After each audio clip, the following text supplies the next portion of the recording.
someone special. Someone who went up to the finals of Ovation 2014. And the best part was, he was into Toastmasters for just 3 months when he achieved this. Put your hands together as we welcome the introducer for the next educational speaker, Toastmaster Jashwant Krishnamurthy. It is said, a good manager doesn't manage people, he leads people. The educational speaker for today's session is one such personality. He is an accomplished senior human resource professional with about 17 years of expertise across all aspects of human resource management. He has demonstrated the capability to drive profitability of global, diverse, Fortune 500 companies, techno startups, and product development organizations as a dedicated HR business partner. He worked for Collaborate, a product development organization which bagged the prestigious and the unique award, Best Place to Work, Top 25, 2012. He is actively involved in prompting employer ban and is a part of NASSCOM Core Committee on Human Resources 2012. He is a board member of Content Committee with HR.com organization involved in conducting virtual events on human resources. He is an active member of Industry Council which provides direction on compensation and benefits, employee engagement models, and more. He is currently working on institutional alliances, organization restructuring, and change management. He is presently associated with Flipkart, India's leading billion-dollar e-commerce company, which boasts of consistent customer service and is an online portal that is synonymous with trustworthy online shopping. He is going to speak on leadership qualities that help during the change of job. Ladies and gentlemen, please put your hands together for the Director of HR, Flipkart India, Mr. Babu Vittal.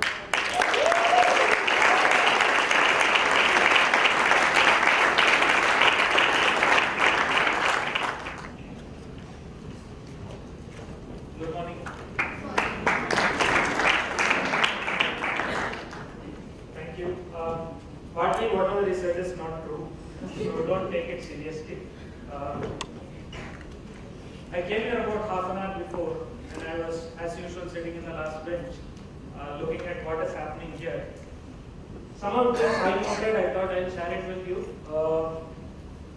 I had Shandon talk about 3 ladies. Shandon is here around. 3 ladies, Margaret Thatcher, Hillary Clinton, and Indira Gandhi. Similarities about 3 ladies. One another similarity is their hairstyle. I think I forgot to mention about it. The other thing I also noticed is all the contestants, about 73 times, I was doing the milkman math, use the word but. I don't think that's a linkage word as far as my English dictionary goes. When you start using the word but, it's that you're going to deliver a negative message. You could try and replace it with and. That would help. It's just a linkage word. The moment you say but, it's like, okay, something is going to happen here. The third one is Mario. Am I using the stage well? Okay. And the last one is for Akanksha. Hearing about all the feedback, what everybody shared, I'm sure she'll never get promoted in her organization. Thank you. Let's start. Let's just go back to the previous slide. Can anyone identify what is this on this slide? Sound words. Sound words. Okay.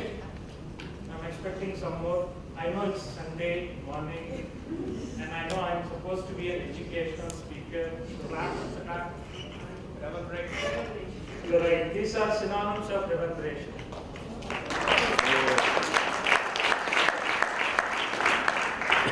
So there are opportunities for you to be a leader at every point in time. Don't expect any big takeaway from this session. I'm just going to talk about where are possible opportunities you could exhibit your leadership skills. It could be in day-to-day life, it could be in watching out at Jim Key's session, it could be while you're driving back home, it could be at any places. So there isn't anything which I'm going to tell you which would surprise you, but I also thought I look at few aspects. I was deliberating on 2 topics. One, I thought I'd look at culture.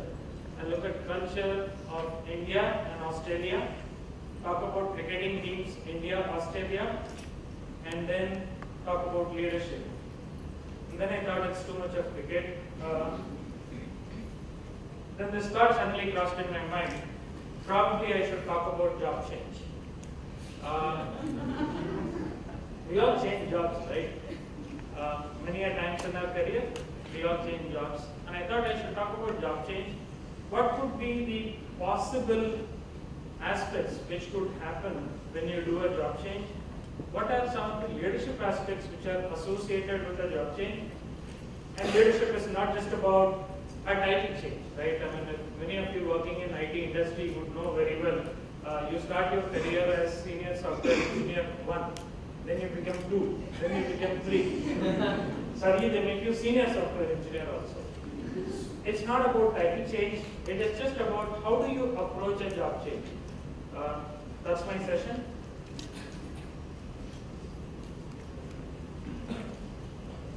Mario, does this mean I'm nervous? This is a quote which I always refer to at any point in time I make a job change. It's been about 18, 19 years of my career, and I'm at my 6th job. I wish Reverberations or I wish Toastmasters was there when I started my career, because the kind of English, the kind of crucifixion of a session on English happens. I'm very tensed. Back in those days, there were no emails, there were newspapers, not much of circulation for us to understand what it means in English. The first time you start looking at English is leave letters. And we all know the famous leave letters which most of us would have written as I'm suffering from.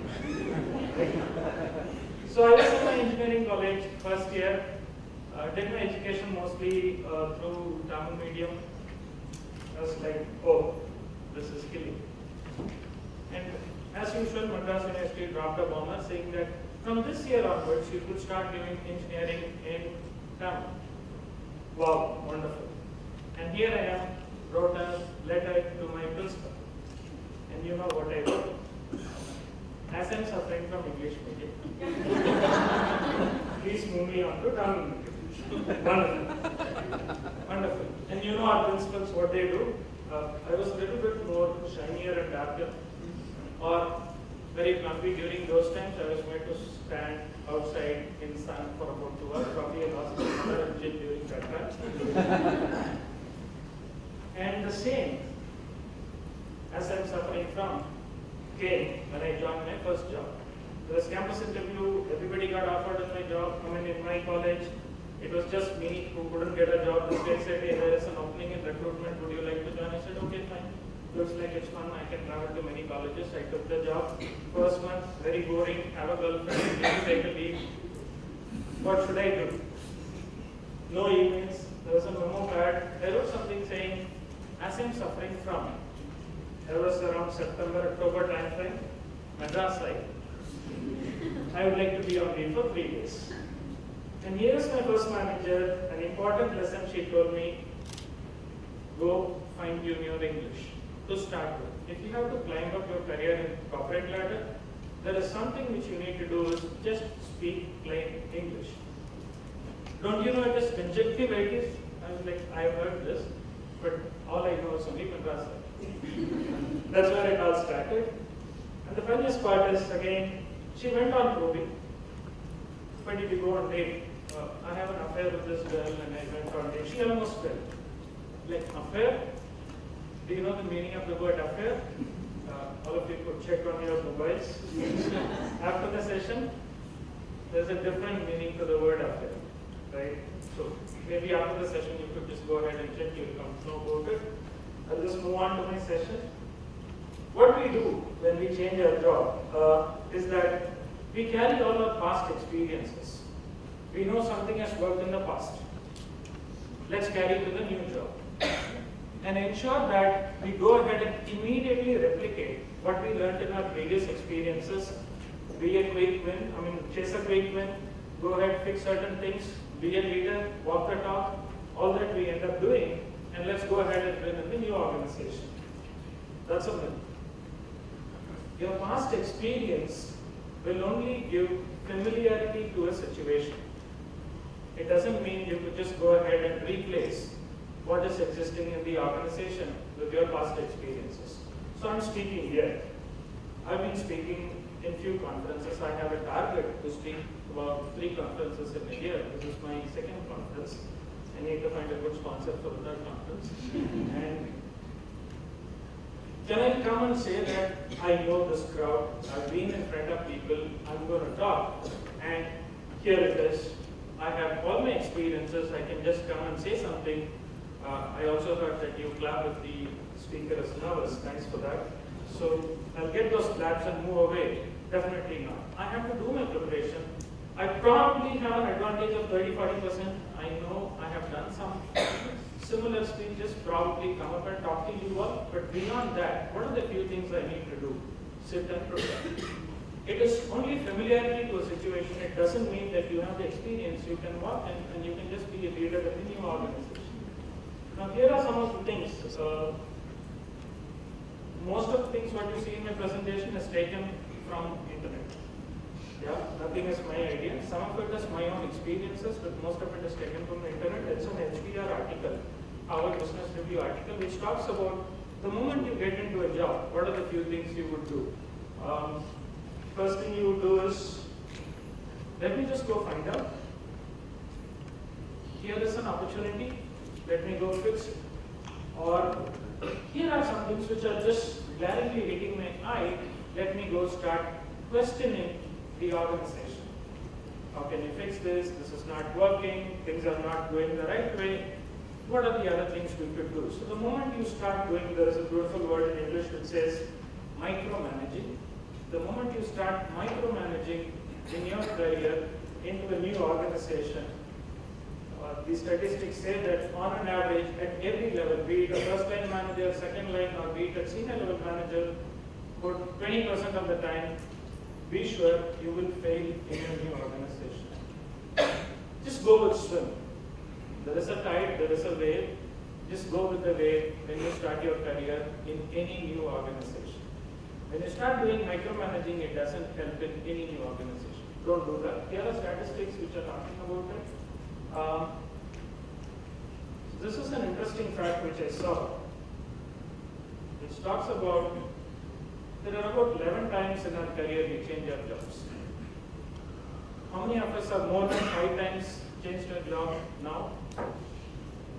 Very few. More than twice? Okay, good. There are another 8 or 9 to go. Good luck to you all. So probably this session will be useful to you. This is my agenda. I'm going to talk about when do you actually think about making a job change, and when you make a job change, what are the few things you need to do? When will you start putting yourself into the shoes of a leader? And here are a few things what we often hear about. I quit because the manager sucks. I'm not happy and I'm not happy. I also quit because people keep saying that I fell too much in love with the organization, so probably that's one of the reasons I quit. We also start thinking that there is an opportunity in the US, I want to get into the US, so let me quit. Or it's like last 2-3 years, nothing is moving in the industry, I have a new prime minister, looks like things are promising, maybe this is the time, make hay while sun shines. I'll jump. That's interesting. I would rather recommend, so it's like we are familiar with our governments, right? Some years back, 7 o'clock in the morning, if you switch on, I don't know how many of you watch Raj TV, you would see a government dancing in Frenzy. There used to be about half an hour of a government show, right? And then we finally realized that's a guy who was done all mishaps, he got arrested. What did people do? They then switched on from that guy who was a good dancer to someone else who uses alienist shampoo. Here is a beautiful godman with nice curly hair. We all switched on to him. From there, we also realized that he did something in his ashram, got arrested, 20 years in jail. Then he said, well, I need a godman. I mean, I can't live without a godman. Where will I go? Okay. Then there came this beautiful guy who lives on outskirts of Bangalore. He was in news for very interesting items very recently. And then we went with him. Now he is also in jail. Another opportunity, another God man. So we always want to jump from, we think this place is bad, I just need to get out of this place. Okay, fine. And then what? I'll just get into another place. Beautiful. Some more time, I just get into another place. It's not going to work out. Just look at a dream where you want to chase. Look at where you want to get into rather than where you want to get out of. Some of the things I do is, at the end of every 1 year, I sit and write my resume. When I start writing my resume, if I couldn't cross more than 1 page, then I think I'm done with this company. It's not going to help. And I also compare my resume with what I wrote in the same organization 1 year back. If both are saying like, hey, no, I'm probably beating the bush, they're probably overpaying me, one day someone is going to realize that he is a burden, let's get him out. Rather, before that, let me start looking into. So this is more into self. This is more into looking at what you are capable of, what you have been contributing to the organization, and then, man, this is the time. And then we all have this beautiful habit of snoozing our alarms, right? There is a 6 o'clock alarm. We wake up and we like to push it by 5 minutes. Another 5 minutes, another 5 minutes, unless and until you're married and you have kids who have to go to school in the morning, there is no option you can push that alarm. You have to get up at 6. When the alarm rings and you think, oh, not again, I have to go to work, please quit on that day. Now, these are few things what I have been doing while I changed my job. So it's like, before you change the job, it's not like, looks like my current performance review process is not going through really well, maybe I should jump. No. There are other reasons. I'm not saying you should, like some of our mom, dad, uncle used to do, get married to a company, live with that organization forever. I don't think that would help in today's context. So maybe you should look at opportunities. Maybe you should feel, do some groundwork before you're making your next job change.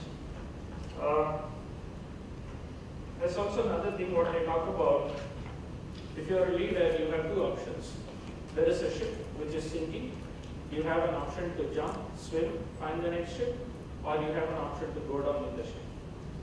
Choose which one you want to do.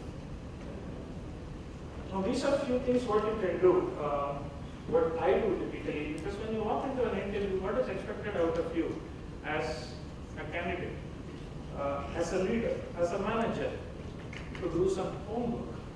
You need to know where you're going in for an interview. It's not your mom and pop shop where you're walking into an interview. There are a set of expectations before the person who's sitting in front of you. He or she is going to expect you to speak something about that particular organization. Do your homework. There are a lot of things. We have a habit of keeping our job search very, very clandestine. Sometimes we don't even inform our better offs. Sometimes it's just nowhere. We really like to provide surprises to our organization, to our boss, to everyone. That is the second part. But the first part is, it would be better you do some homework before getting into an interview.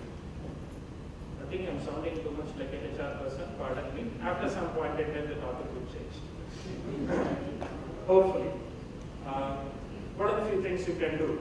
This has always helped me. There is this LinkedIn, Facebook, Glassdoor. I did some of this before I walked into this conference. I see that this entire forum is very active in Facebook, not so active in LinkedIn. And I see that you have all your casual pictures in LinkedIn and all your official pictures in Facebook. You're not getting a nice job, okay? And there is a beautiful forum called Glassdoor, which gives many good information. So there are a lot of things what you can do. Also talk to people who are your second degree, third degree connections within that new organization. You will get a lot more information around. So you're prepared, you know something about the organization, and you're walking in for an interview.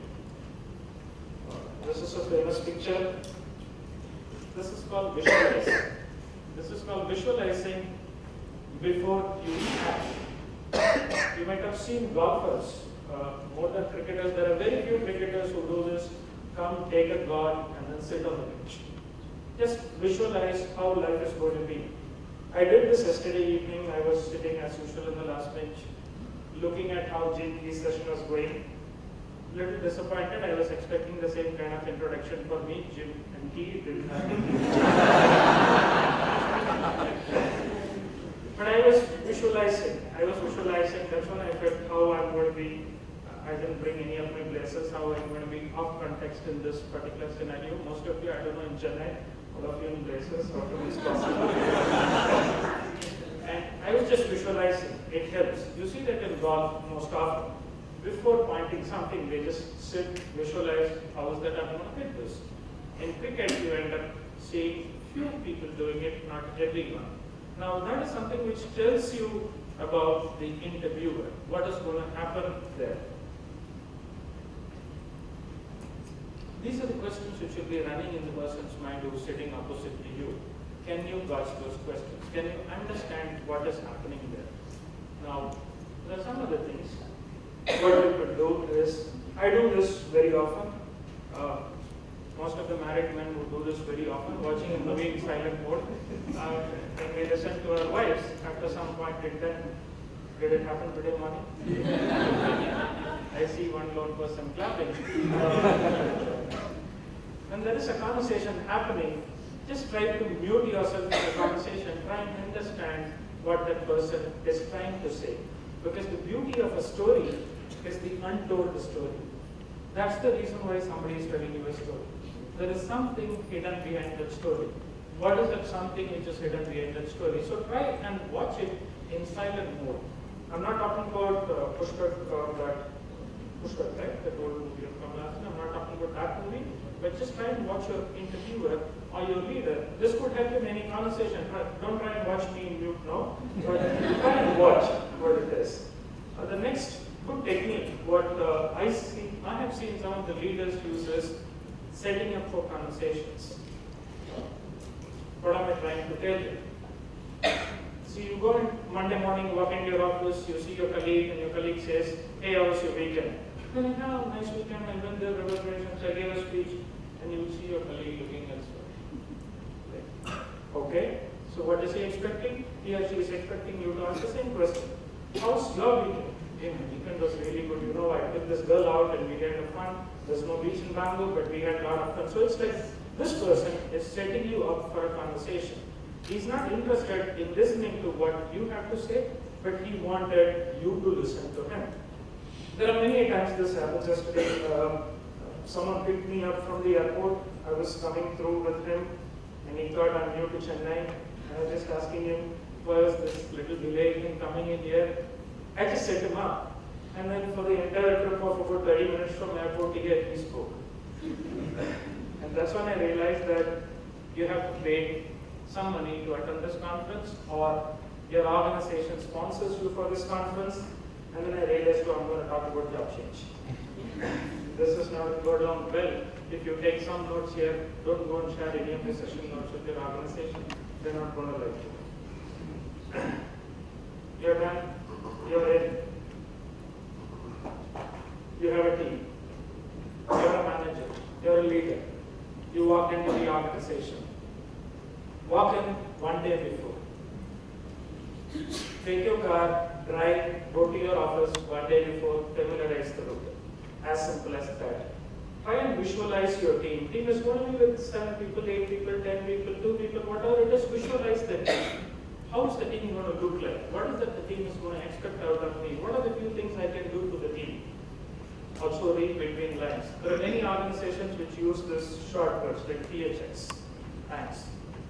LOL. I mean, in Tamil, LOL means something totally different. And I always go to my daughter, and I ask her what is this. She said something. And then she also said there is ROFL. They're like, what is ROF? Well, it's like rolling down on the floor and laughing. Okay?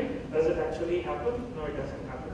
But it helps in visualizing a place where you are getting into. Visualize the team that you are walking into. That is something which is really useful. And then here is this thing about boss, right? Dreadful man. Argument, many a times. Managing your boss is an art. I understand. understand. I see some smiles. Yes or not? Gosh, I just can't understand this guy. What is he thinking in his mind? I just can't understand what this woman is up to. It always happens. But you can give some verbal clues to your boss. Try and dress up like your boss is a very easy verbal clue. Don't overdo it. It will look really different. If you're taller than your boss, that's also a problem. But try and provide some verbal clues to your boss that I'm in this game for a longer time. That is a good one. There are a lot of physical clues. I mean, if everybody is expecting you to come up to a place and talk, what is the physical clue I got from here? When there is a session happening, I have to wait outside. That's a physical clue. And a follow-up is that when you hear claps, you get 1 minute time to walk inside. That's a physical clue. Look at physical clues which are happening in your organization. Now, the reason I'm saying all of this is, when you walk into a new organization as a manager or a leader, you need to tell them, I'm in this game for a long time. I have changed my job, I moved from one place to the other, I trust this company, I'm a leader, and I am in this game for a long time. We typically don't do that. What we do, the first thing is, if you have a t-shirt given by the previous organization made of nice materials, we write to our new office. That doesn't help. That doesn't help at all. So look for some visual, verbal, physical clues which you can give to the organization, which will start feeling that, hey, this guy is in for a long haul.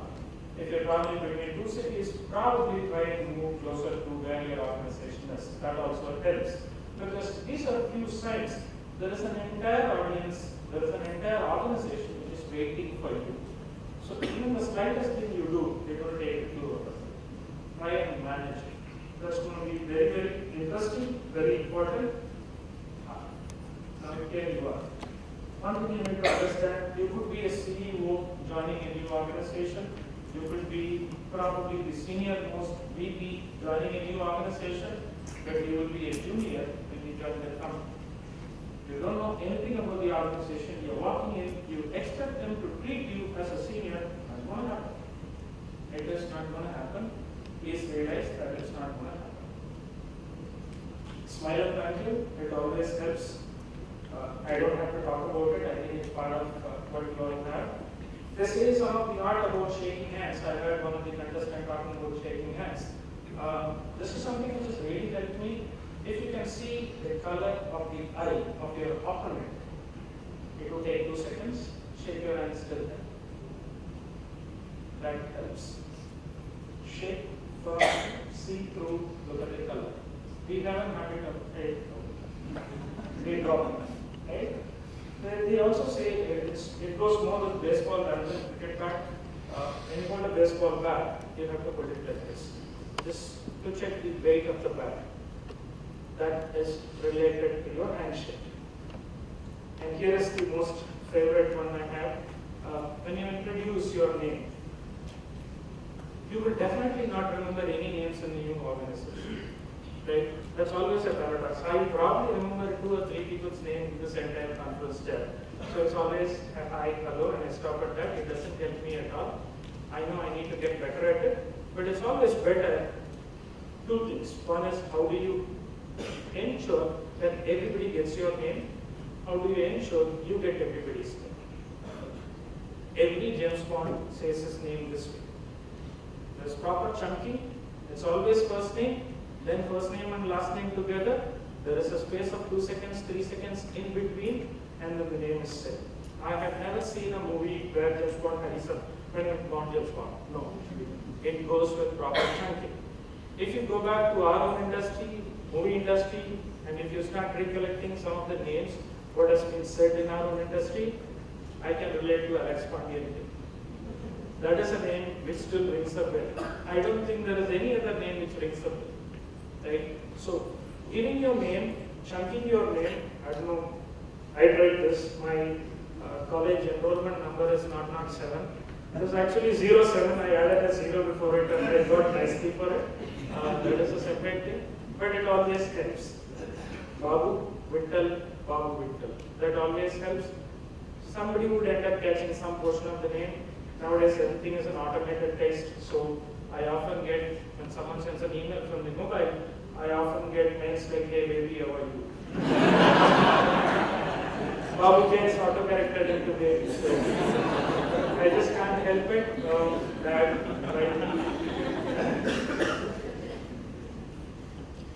wait for something to disappoint you in your new company. You are a leader. Please take it in your own stride. There will be quite a few disappointments. Starting from the beautiful HR induction on the first day, which you have to sit for 8 hours, 10 hours and listen to it, nothing you can understand. We also need to keep our jobs, so we do this presentation. You will never understand anything, I can guarantee you. That's a small disappointment, but there are a lot of disappointments is waiting for you in any new organization. Just embrace those disappointments. Don't drop the ball. Start networking. We all feel networking is that guy is not talking to me, why should I go and talk to him? No, networking is about giving. And there are a lot of groups within any organization. I also see there are a lot of groups here, right? Fewer organized groups, contestant should be in front row, next contestant should be in the next row. That is an organized group. Few unorganized groups. Look for groups which go out for a smoke together. If you don't smoke and if you don't like, don't go. But still, look for groups which go for tea together, coffee together, late evening movies together, and lunch together. Those are networking opportunities for you. Please ensure you don't go with the same group. Familiarize yourself. Just ensure that I'm in it for a long haul. These are few things what you can do. Don't expect that I know 10 things, this is what it is, and my job has to be like this. That is never the way. I'm very bad in English. Till date, I consider myself very bad in English. I still have the third, fourth hand purchase of Renan Martin with me. I don't think anybody would have bought Renan Martin. I don't know whether it is existing, but paying the exact amount. It's always second or third hand. I still have that with me. I just go back and refer. I'm not good at English, but does it mean I can't come and speak it? I need to prepare. My skill is not always equal to my job. And we all know this, right? We all love to just pick up the phone and talk to our previous organization and ask that, hey, what's happening there? What's going on? Is everything okay? Are you guys missing me? Please don't do that. Please don't do that. Because in our life, we make a lot of assumptions. One of my leaders told me the beauty about the word assume. Assume can be chunked into 3. ASS, you, me. Don't make an ASS of you and me. Right? That's the meaning of the word assume. So don't assume anything. I'm sorry if I'm crossing the line, but I have to share this. Many a times we fly on the wall. Fly on the wall is, I don't see any flies here, just be on the wall, silent, listen to what is happening around you, what is panning out around you. You take a lot of cues out of it. Many times a meeting happens, we walk in, we sit in a meeting, and we are like Jim was talking about the piece of paper which says that you are smart. We have, all of us have that piece of paper.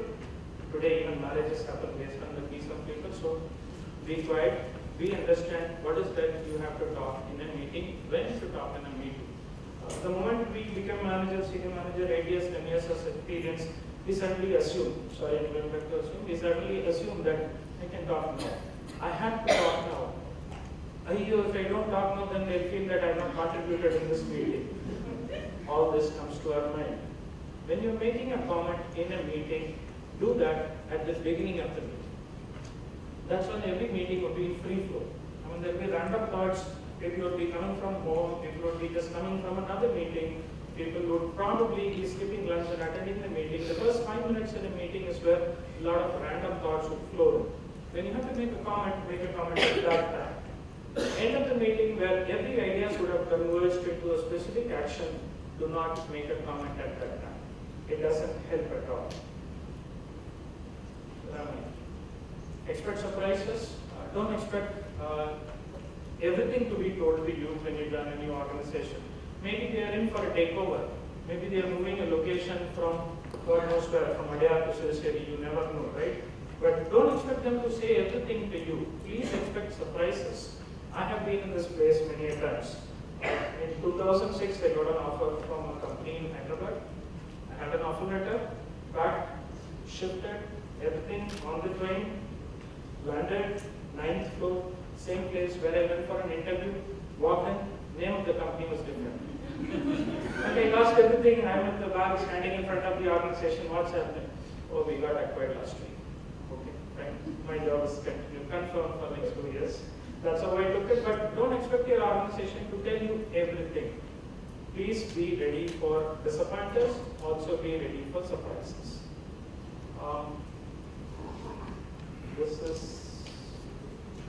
We all love doing certain things, right? This is something which is giving me success. This is a particular project I've worked on.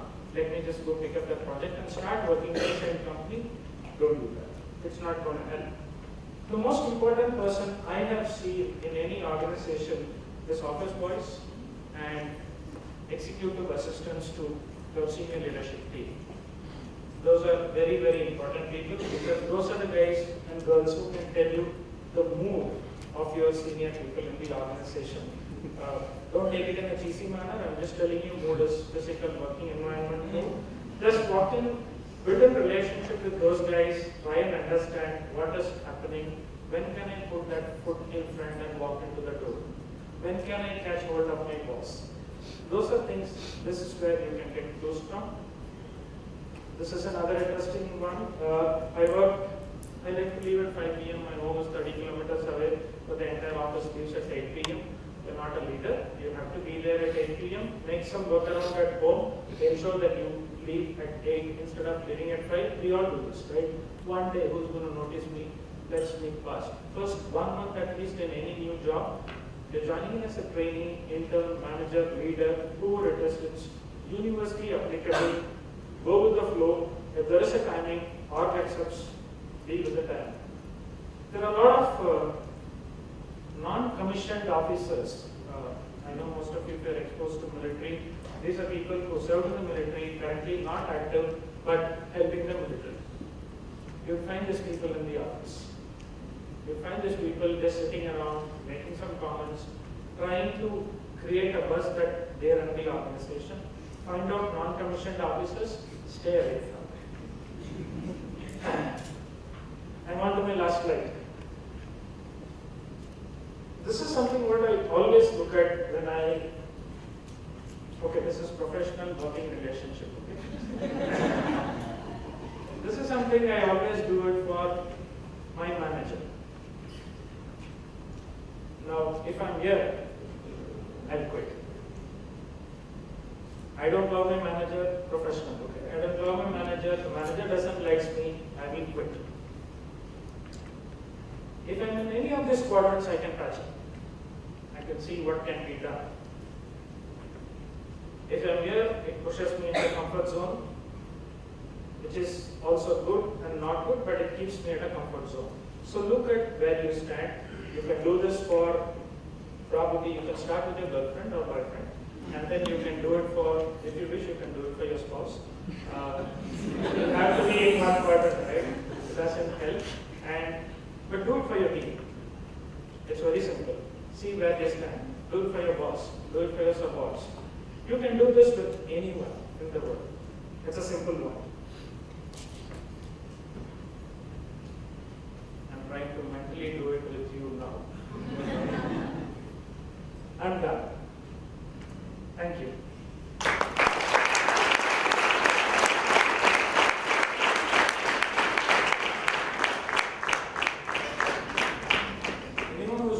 Questions, please remember your questions is standing between everyone having a tea. So keep your questions. You talked about two options from a sinking ship. If I am a leader, if I try to jump out of the ship and escape, am I making justice to my leadership position? It depends, right? It depends on the situation you are in. First is, you've been in that place for a long time. You know the ship is going down. Right? If you know the ship is going down, there are only a few variables you control in the life. Right? You don't control how much of funding your company receives. You don't control how much of people need to be hired in your company. One thing you control is your job. So that's when you can take a decision. Maybe do I want to sink with the ship? They have a good retirement plan, so I'll sink with the ship. Or maybe I jump the ship. I still believe in my skills. I can go ahead and take the chance. Because there is only so much which you can control. I don't think we as men control anything, right? At home, at office, we don't control anything. So if there are some variables to control, you can move around. If there aren't any variables, then I think you need to take your choice. That has helped me personally. I'm just new to the organization, and I feel at some point of time that my boss is not treating me properly. But Every Dutch boss is treating properly. it does. But I see a lot of scope in the domain I'm working. A lot of scope in the automobile sector I'm working. Is it the right time to quit right now? Because I can see a lot of scope of learning. Okay. Is it right for me to quit right now, or should I, take something inside the mind, not tell it outside for the boss, and start working? I'm not deciding your career, I'm just giving you some options. See, there are a few things which has worked for me always is that be open with your boss. In one of the previous organizations, I walked up to my boss and said that, hey, I don't know. I have always been open with my boss. But in the last 2 months, somehow I've not shared everything with you. Now that is an eye-opener for both him and me. So in Bangalore, one of the biggest advantages is the distance you travel from home to office and office to home. It's not measured in kilometers, it's measured by traffic. What I typically do is, I rehearse the entire day. What went through this day. Spend about 10 minutes mentally just look at what went through the entire day. Where could I have probably gone right, where could I have probably gone wrong. Start taking some notes. And every day is too much, but at least once in a few days, I send an email to myself. In terms of these are the learnings I should have done. These are the things, are opportunities. These are probably some of the things I can take back. So when I start doing this, it kind of gives me an opportunity to put a different perspective. And the other thing I do is have an open conversation with the boss and say that depends on what mood your boss is in, try and find out. Have an open conversation with your boss and tell him, take the blame on you rather than pushing the blame on others. A boss doesn't like taking blame. So take it on you and say that probably I'm doing a mistake, I need you to help me. I know you are the only guy who can shape up my career in this company, can you help me move to another department? So always take it on you, but put the monkey on your boss, don't keep the monkey with you, put the ball on your boss's court, but the blame, take it on you, it's only for your future. As a boss, what indicators do I have to know whether my employees got a change? What indicators you have as in? I see that there is a lot of things that's going on in the employee's mind before he or she wants to change job.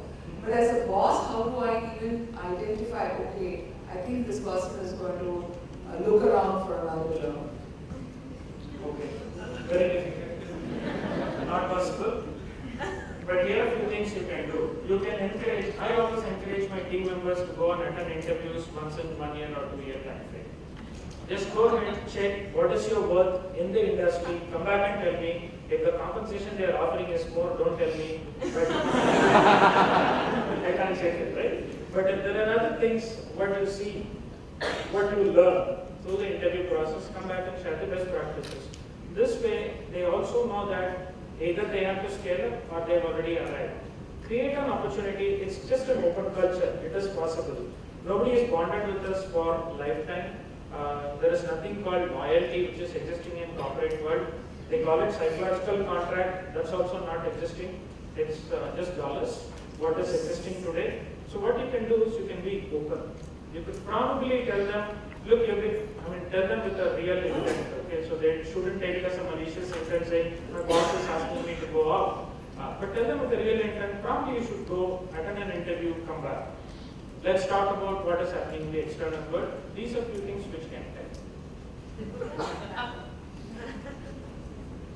There is only news. It depends on the receiver whether it is good or bad.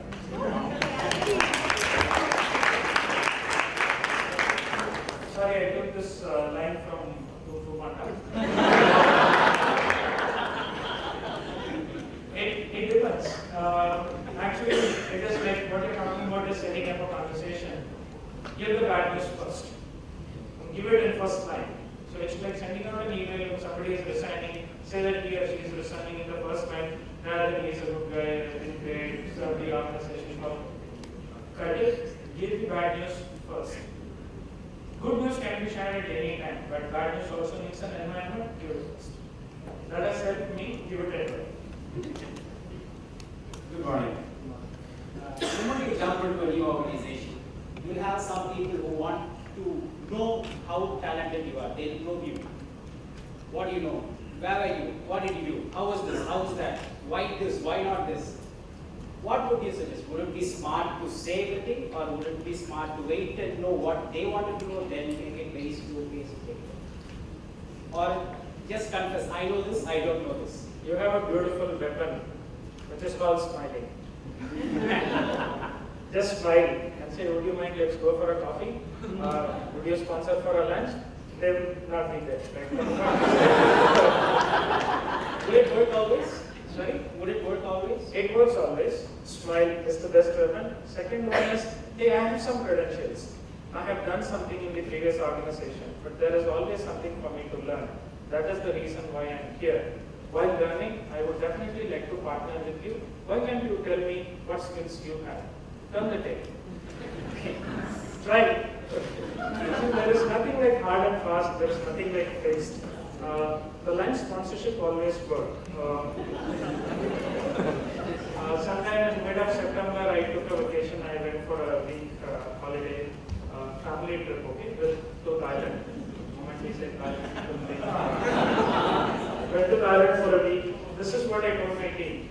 I'll be in WhatsApp. I'll give you a roaming number, international roaming number. You can call me. The moment you call me, for every call, you'll have to take me out for dinner.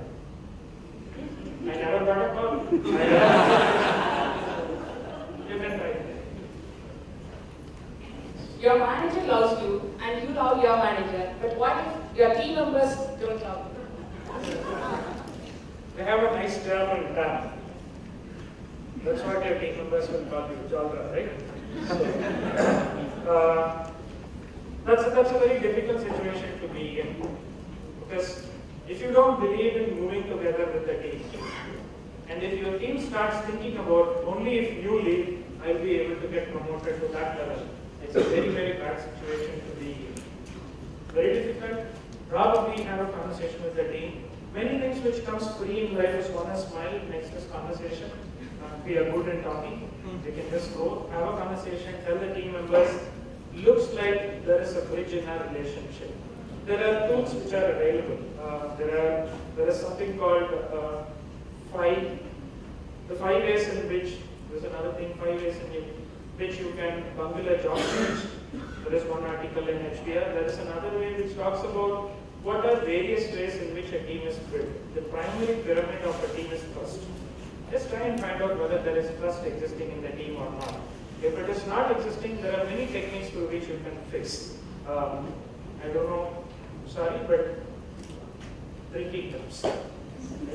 People open up. Personal conversation is what I'm trying to say. Have a personal conversation where you start sharing some of the personal challenges you have, and the team starts sharing.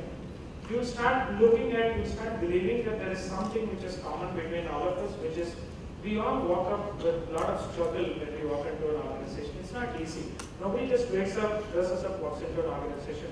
There is a struggle behind you which is not exposed to everyone. Expose that. Let the team know what are the personal challenges you are also facing that could help. You may have to look at ways of increasing the bonding with the team. At the same time, tell your boss that, hey, look, I'm not going to spend more time with you.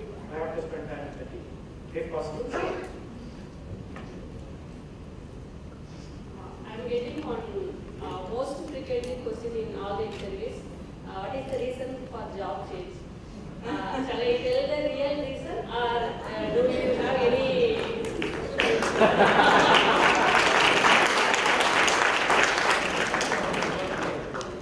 Okay, 95% of time there are 2 job change or leaving the company.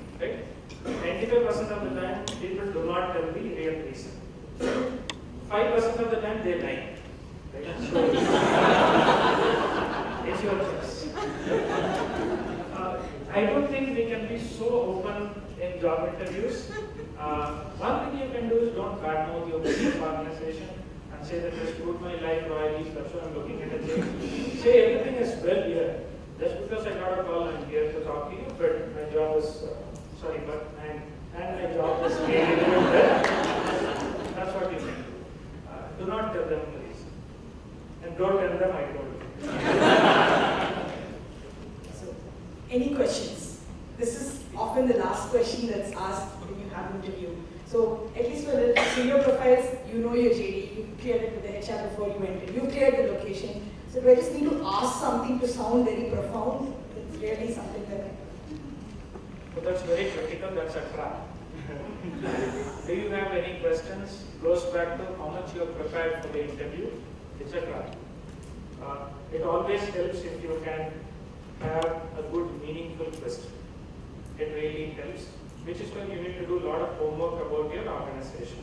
It could be about your organization, which is based out of US or UK. It could be a question.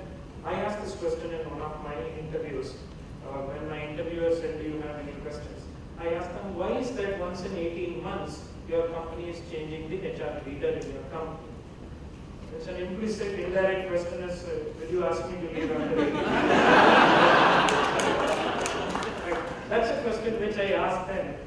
That kind of probably kills the deal in that interview. So the amount of homework you do should be right, sensible, simple question. Nothing like, do not ask like, tell me something about you, don't do that. You can go to simple details like, hey, I saw your Facebook profile. You do not talk about your company in your Facebook profile. That's a good opportunity. Why can't you do it? I've been doing it. A simple question, but ensure you ask the question, keep it away from being a personal question, make it more of a professional. That is a trap, it's a deal clincher.